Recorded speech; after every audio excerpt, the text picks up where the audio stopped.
We're likely to be joined by Satish and Devin. Yes. Crop marketing at FBN. Give us a little bit of an introduction to yourselves before we get started. Sure, I can go first. I grew up ranch kid, South Dakota, and joined FBN about 3 years ago. And ultimately when I joined, it was really the outset of understanding how we wanted crop marketing to be part of FBN. And so we had this kind of concept of, we are well suited, we believe, to provide information and advice at this level, but what do we do? And so I've spent the last 3 years working with Satish and Kevin, our chief economist, and others trying to figure out how we deploy technology and data and analytics in this concept of crop marketing and ultimately build programs around that in FBN. And Satish? Yeah, I've been in financial markets for about 30 years on the derivatives side of the business, but my specialty has always been applying technology and data to markets and helping them be more efficient, understanding how to trade them better and manage risk more so than anything else. So I've been on the ag side of the business about 7 or 8 years, helping farmers manage the risk of crop price movements. We built a company, my partner and I, that was really disciplined and mathematical, a lot about what Billy Beane talked about, using data and science to manage risk as opposed to gut feel to call markets. We met Devin a couple of years ago, loved what FBN was doing and how FBN sort of shared what we did. And we ended up, they ended up purchasing us and integrating in, and it's been we've got this vision together of moving forward to help farmers market their grain. So given all the uncertainty of the markets today, I mean, it seems like there's always uncertainty in the markets, but we've got some really high level stuff going on right now.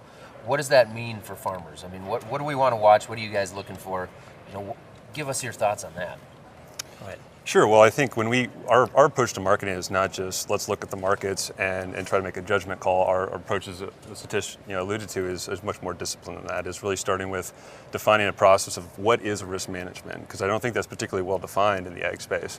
And then once you have a risk management plan and a process, then how should you think about seeking out performance with measurable risks, so you know that the risks you're taking on and the decisions you're actually making with respect to the market the market view that you have. And so as we think about our approach, it is really starting with that underlying philosophy and principle of what is our approach if we didn't have a market perspective? If we had no idea what the market's going to do, how should we think about making decisions in marketing our grain?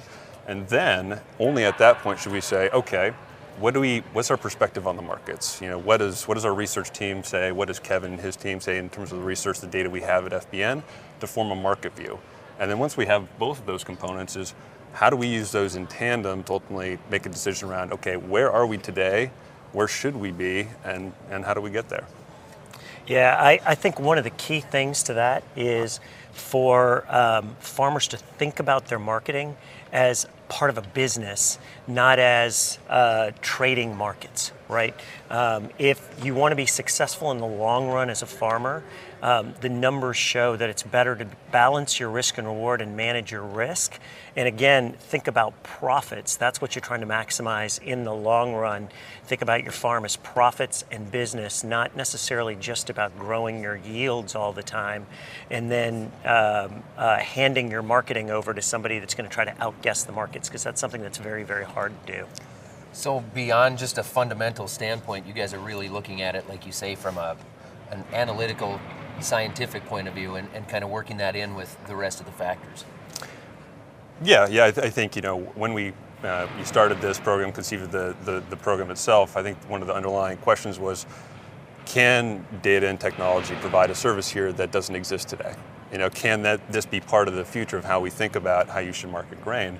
And if so, what are the key components that need to be included there? How do you think about making disciplined decisions and actually managing risk and providing definition around that? And that doesn't mean you can't have a market perspective. That doesn't mean you can't watch markets closely, talk to experts and form that that view of the market. But it does mean if you are a economically rational person and you're running a business that has to be profitable over the long term, how do you incorporate that into a decision set that allows you to perform well over the long term and not hit home runs one year and then be close to bankruptcy the next? Yeah, that's well put. I want to throw a little bit of a monkey wrench into all of this, because uncertainty and risk have certainly been the name of the game in agriculture for a long time. the rate of uncertainty, the quantity of uncertainty seems to be increasing. Climate change, the way that markets are set up, the globalization of industries and supply chains, and it seems that year on year there is even more to be uncertain about. Can you build a model when that is true that helps you understand anything into the future? Well, I mean, I'll go first, then Satish can go. And I think what that says to me is that given the uncertainty of markets, it just speaks to the fact that it is exceedingly difficult to have a consistent view of the market that's constantly going to outperform. I mean, the industry's littered with hedge funds that go out of business because they think they can do that particularly well, and that's just not true, especially in this time that we're in. And maybe at one point in time there were companies who had an inside view or a better inside view and information that allowed them for that perspective. I think information is much more free-flowing now. The market has access to that, and I think that's much more challenging to do. And so as we think about uncertainty, I think the concept of prudent risk management becomes even more central and is even more important. And I think that's how folks think about it in the equity side as well. As you think about your personal investment, sure, you might set some money aside to make some personal investments in whatever stock seems to be, that you have a perspective on that might just balloon over time. But ultimately, you're thinking about this in a broader portfolio of how you balance that and manage that over time. And I think the same has to be true here. The other component, I think, of managing uncertainty is just the operation itself, and I think there's something to be said around diversifying what you're doing as an operation and looking at other opportunities beyond what has historically been kind of the market that you've participated in. I know that's hard for a lot of folks, and so what we try to do as well is make those opportunities available and bring them to farmers, be it specialty grains or regenerative ag programs, whatever it is, opportunity to look beyond just the pure commodity crop. Yeah. So, I mean, uncertainty is just the probability of a lot of different outcomes, right? Some of them are good outcomes, some of them are bad outcomes, but it's just a lot of different outcomes. So what we're trying to help our clients do is understand what the potential outcomes are in the markets. What are the outcomes for their yields? What are their outcomes for prices? The things that are happening in the markets, prices could go a lot higher, prices could go lower. Weather could be really bad, their yields could be bad. Weather could be pretty good or really good, and their yields could be good. And they have a lot of bushels to sell. So we try to get the farmer to think in a framework of what are the different axes of uncertainty that matter to them, how will that affect their revenue, and then ultimately how will that affect their profits. So yield is a component of that, but profit is really what we're trying to look at. And then we can take that framework and say, what are the tools out there to manage that risk? And under certain situations, you're going to knock the cover off the ball. Under other situations, you're not going to do well at all. You're going to lose a lot of money. What are the tools out there? Because there's a lot of them, like insurance, forward sales, futures and options, structured products. What are those things that you can do to manage that risk? And how do you do it in a disciplined plan? And so that's kind of been our approach. How do you deal with uncertainty? You have a plan to deal with it.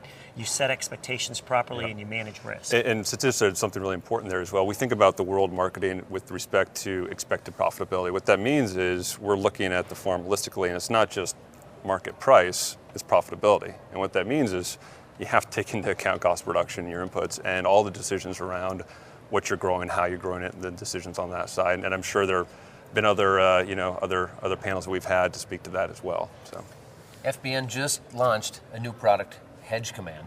Can you guys tell us about that? What's involved with that? What is it?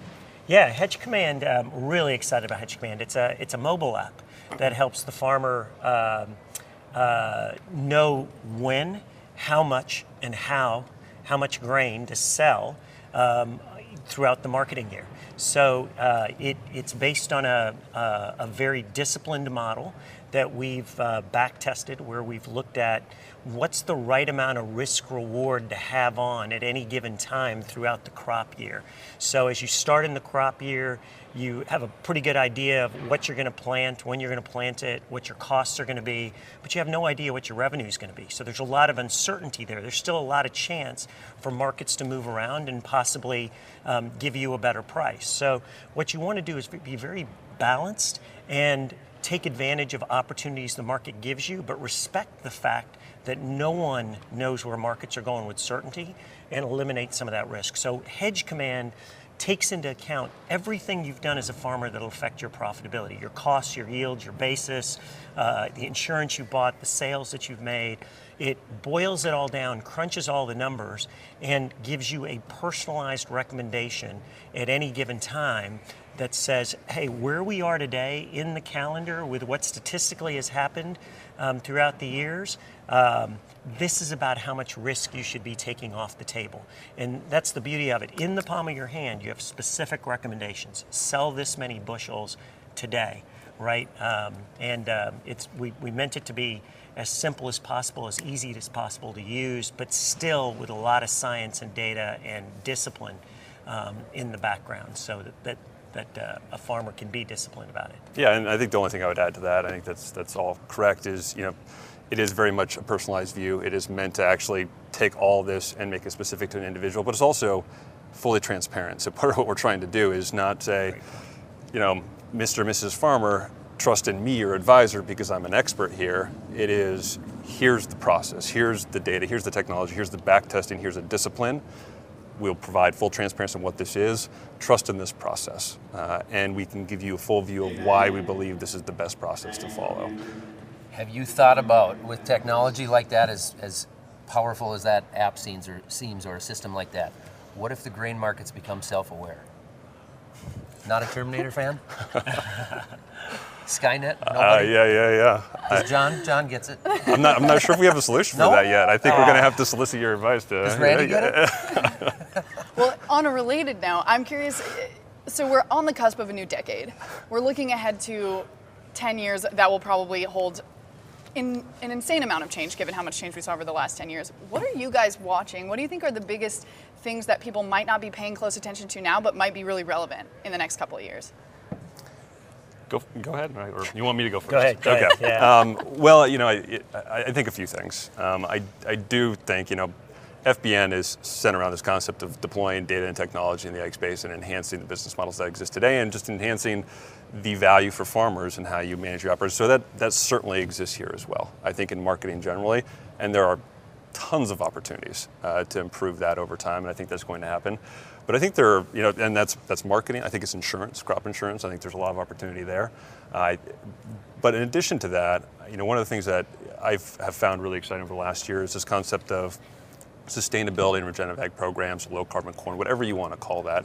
Because ultimately what we're seeing is a growing number of end users and buyers, and ultimately the consumers, who want these specific characteristics associated with what they buy. It's a new demand. It is a new demand, and it creates a huge opportunity.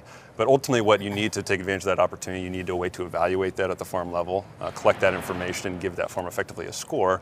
And then you need the market mechanism. It has to work. Those folks have to be willing to pay money, the end users, and there has to be someone able to make that market. And I see those component pieces coming together very rapidly, and I think the next year or two are going to be really exciting in that realm. That's going to be the most interesting thing. I think if I had to put it down as to what you're going to see over this next decade, it's probably going to be two things. One is there's going to be a market in sustainability. You're going to be able to buy and sell different sustainability products where the transparency in what you're buying and the price for what you're paying for it is going to be much clearer. Like right now, organic corn is worth a lot more than non-organic corn.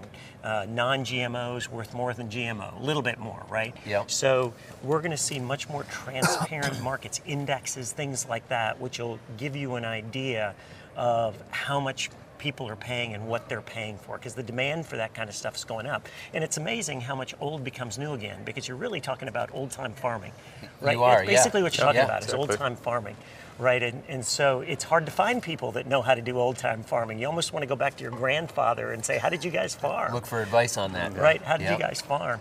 The second thing I think more in the traditional realm is I think on the crop marketing side, we're going to be much more like, I think the investment side has trended to. Much more balanced, benchmark-driven crop marketing, as more farmers think of it as a business and not as a casino, and that's the way they really should be thinking about it, that some of the techniques that have been used on the investment side to be disciplined will come over to the ag side. Mm-hmm. A business and not a casino is a very enigmatic note to end on. Thank you guys so much for joining us. Thank you. It was great to have you.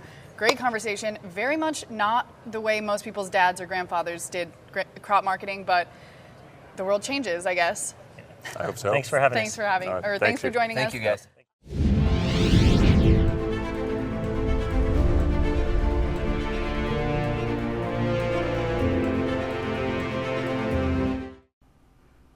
We do not guarantee customers will receive specific benefits or value from participating in FBN crop marketing. Results will vary and may result in loss. Terms and conditions apply to qualify for FBN crop marketing offerings. The risk of trading futures and options can be substantial and may not be suitable for all investors. All information, publications, and reports, including this specific material, used and distributed by FBN BR LLC, shall be construed as a solicitation. FBN BR LLC does not distribute research reports, employ research analysts, or maintain a research department as defined in CFTC Regulation 1.71. This material contains information obtained from sources believed to be reliable, but its accuracy is not guaranteed by FBN BR LLC. Past performance is not necessarily indicative of future results. Futures and options trading involves substantial risk and may not be suitable for everyone. Trading should only be done with true risk capital.